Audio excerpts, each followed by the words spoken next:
नमस्कार। आज हम चर्चा करेंगे अपने ईश्वर के प्रति अटूट श्रद्धा और विश्वास की।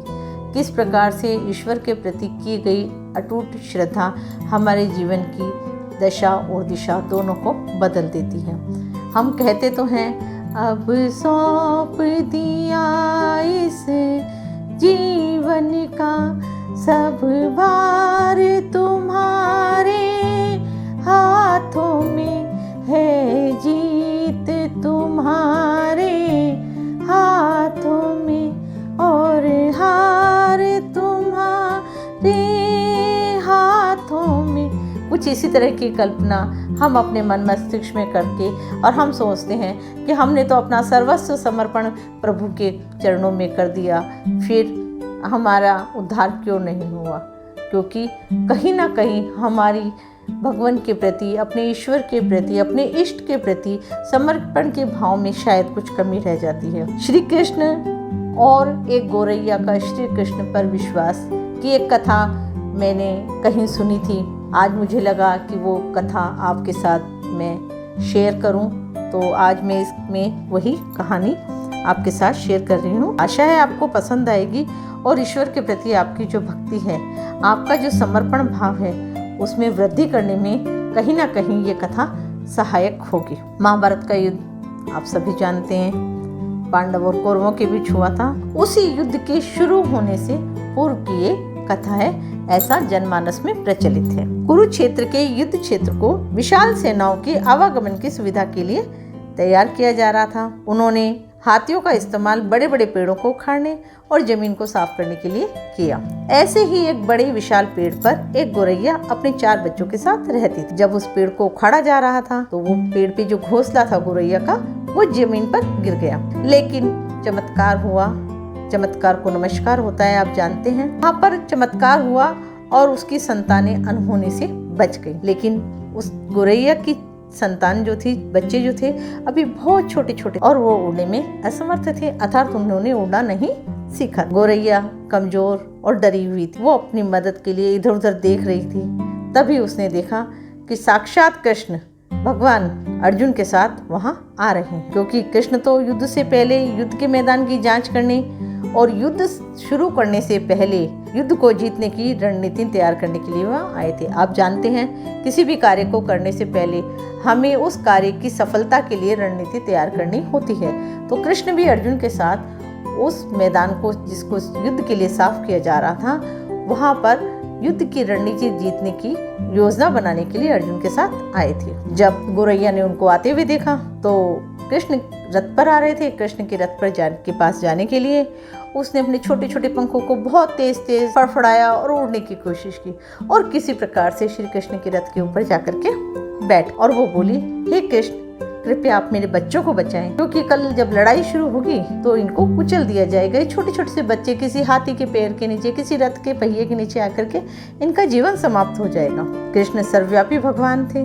उन्होंने कहा, मैं तुम्हारी बात तो सुन रहा हूँ, मैं तुम क्या कहना चाह रही हो वो भी समझ रहा हूँ, लेकिन मैं प्रकृति के कानून के बीच में हस्तक्षेप नहीं कर सकता। गौरैया ने फिर आर्त ध्वनि में कहा, हे कृपालु, मैं जानती हूँ आप उद्धार करता है। मैं अपने बच्चों के भाग्य को आपके हाथों में सौंपती हूँ। अब ये आपके ऊपर है ईश्वर, आप इनको बचाते हैं या इनको मारते हैं। मैंने तो इनको आपको समर्पित कर दिया, साथ ही मैं अपना जीवन भी आपको समर्पित करती हूँ। काल पर किसी का वर्ष नहीं है, ऐसा कहा श्री कृष्ण ने एक साधारण मनुष्य की तरह। लेकिन उनका आशय था कि वहाँ ऐसा कुछ नहीं था जिसके बारे में वे कुछ भी कर सकते हैं। उन्होंने ये कहा, अगर ऐसा होता तो मैं युद्ध रोक देता, मैं कुछ नहीं कर सकता।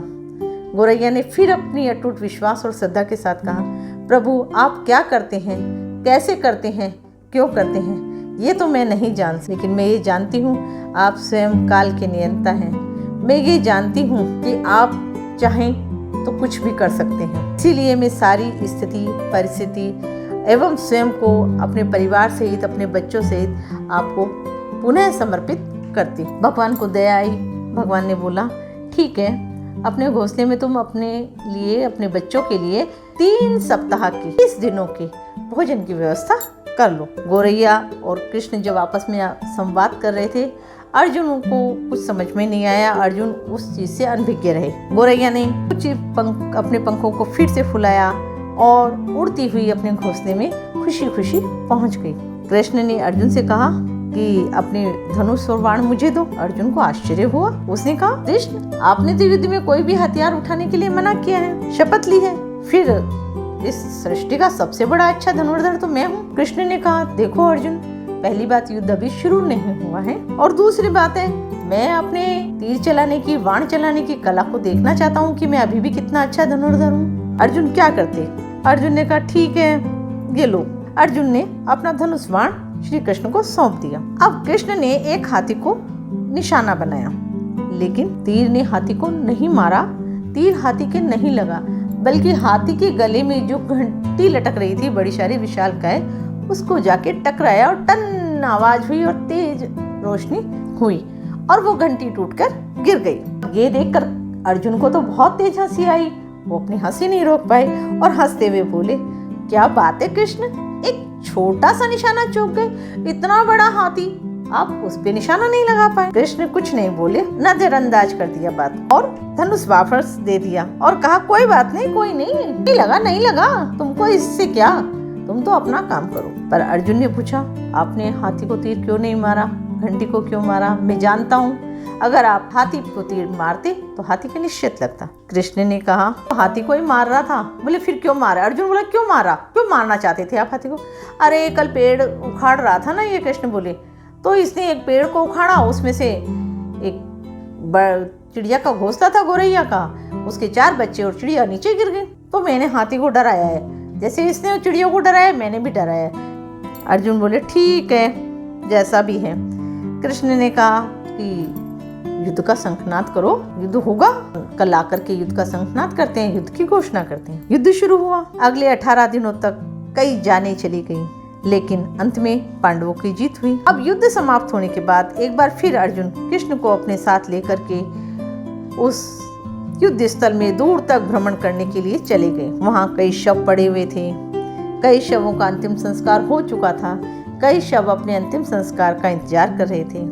जंग का मैदान, युद्ध का मैदान, गंभीर अंगों और सिर बेजान हाथियों से पूरा युद्ध स्थल अटा पड़ा था। कृष्ण एक निश्चित स्थान पर रुके और एक घंटी जो हाथी को बांधी जाती उसको देखकर कुछ सोचने लगे। अर्जुन ने कहा, क्या कर रहे हैं आप? अर्जुन को कृष्ण ने बोला, वो घंटी देख रहे हो? बोले, हाँ। क्या तुम मेरे लिए वो घंटी उठा सकते हो? बात बिल्कुल सपाट थी, को अर्जुन को उठाना है।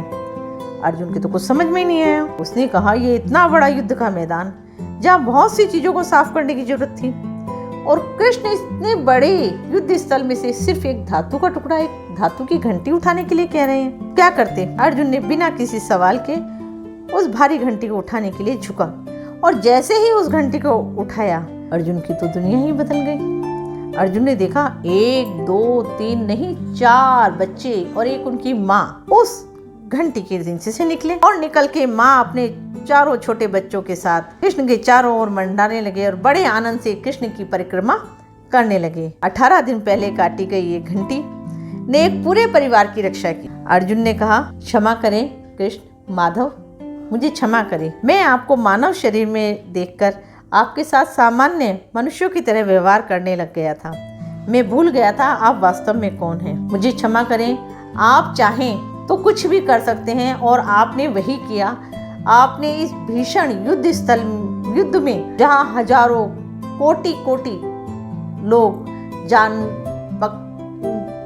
पेड़ कटे, हाथियों का वध हुआ, बहुत बड़े बड़े विशाल शक्तिशाली राजाओं का वध हुआ, वहां आपने एक छोटी सी गोरैया और उसके परिवार को बचाया है। तो अगर हम ईश्वर के प्रति पूर्ण श्रद्धा रखें, पूर्ण विश्वास रखें, पूर्ण समर्पण की भावना रखें, तो हम भी अपने इष्ट देव का सानिध्य प्राप्त कर सकते हैं। हम भी विकट परिस्थितियों से निकल सकते हैं। हम भी मोक्ष की प्राप्ति कर सकते हैं। हम भी भगवत की प्राप्ति कर सकते हैं। हम भी ईश्वर की प्राप्ति कर सकते हैं। अपने जीवन को सरल और सहज बना सकते हैं। आइए हम भी उस घंटी के नीचे, उस विशालकाय ईश्वर रूपी घंटी के नीचे विश्राम करें, और तब तक करें जब तक ईश्वर स्वयं आकर के हमारा उद्धार न करें। आशा है आपको ये एक प्रेरक प्रसंग है जो आपको पसंद आया होगा। यदि आपको पसंद आया है तो आप मेरे चैनल को सब्सक्राइब कीजिए, आगे बढ़ाइए, अन्य भक्तों तक पहुंचाइए। धन्यवाद, नमस्कार। फिर मिलते हैं एक नई प्रेरक कथा, एक नई भगवत चर्चा के साथ। धन्यवाद, नमस्कार।